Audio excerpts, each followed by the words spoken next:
From the Detroit Free Press, I'm Robin Chan with today's voice briefing. It's Friday, May 17th, 2024.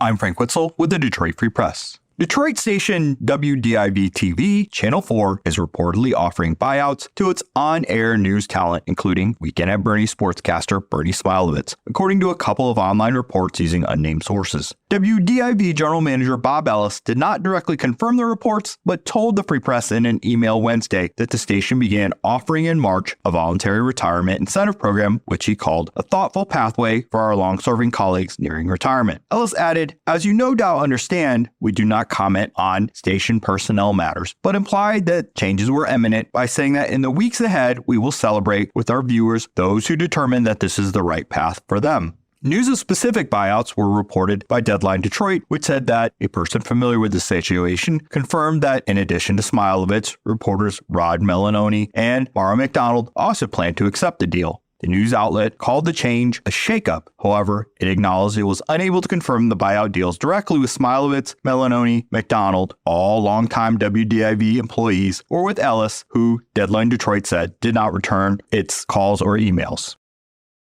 Hi, I'm Kimberly P. Mitchell of the Detroit Free Press. A new chapter searching the depths of human exploration is being forged deep within the mantle of Detroit, and a breathtaking display of human ingenuity and boundless imagination, the members of Space Dive 313 have built a Star Wars world in which Jedi, Tusken Raiders, Stormtroopers, and Jawa can coexist on the desert planet Tatooine, 6 months after the destruction of the Death Star by hometown hero Luke Skywalker.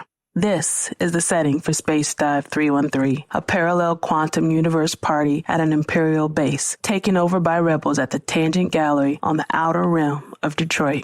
Like two rebels thrust together to save the galaxy, longtime friends John Dunavant and Daniel Lynn discovered the love they share for Star Wars while working together on Theater Bazaar, an annual Halloween masquerade staged at the Detroit Masonic Temple. How many parties allow adults to play dress up and embrace their inner child? For these self-professed opinionated nerds, not only is everyone invited to the party, guests must come fully dressed as someone from the Star Wars universe. With a fully realized Most Easily cantina that was built from the ground up for authenticity, everything from speeder bikes to Imperial base interiors to fully realized Most Easily cantina was built from the ground up for authenticity by the build crew and designed by Dunavant.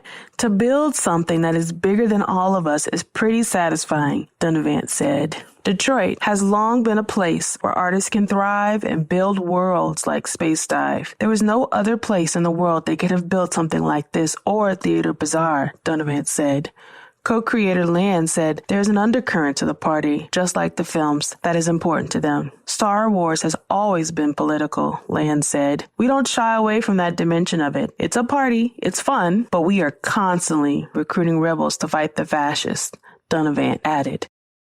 I'm Andrew Burkle with the Free Press Sports Department. As we discussed in yesterday's voice briefing, the Detroit Tigers cannot hit. They haven't scored in 2 full games. That is a team-wide issue. But shortstop Javier Baez, by far the team's highest paid player, really can't hit. On the season, Baez is hitting just .167 with 1 home run, 5 walks, and 27 strikeouts. And while he's good for some of the craziest and flashiest plays you'll ever see in the infield, he's also prone to some unforced errors. He's worth -1 defensive runs saved at shortstop. When you combine that with his lack of production at the plate, he's been the worst player in baseball this year. And that is not even factoring in his contract that pays him $25 million this season. So it's easy to see why fans have grown frustrated with Baez, and people have started to question, are the Tigers better without him in the lineup? Well, according to manager AJ Hinch, the answer is definitely not. Hinch said that Baez is going to continue to play, quote, a lot, while adding that we've got to try and find a way to get more out of him, and that no at-bats is not going to be the answer. Hinch said that Baez has got to get his rhythm and timing right, and that will hopefully get him going offensively. Things have gone from bad to worse for Baez over his 3 years in Detroit. His OPS has dropped every year with the Tigers, and the cat is out of the bag for how to get Baez out. Throw him a slider away from the zone, and then do it again and again and again. On a roster filled with young players, Baez's slow start feels extra painful. This team desperately needs a semblance of offense from him, even if it's just an occasional home run. In the meantime, Baez will keep playing, and the Tigers staff, players, and fans will just have to wait and see if he can right the ship.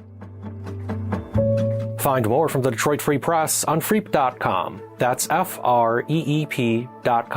Thanks for listening. Have a great weekend, and you'll hear more from us Monday.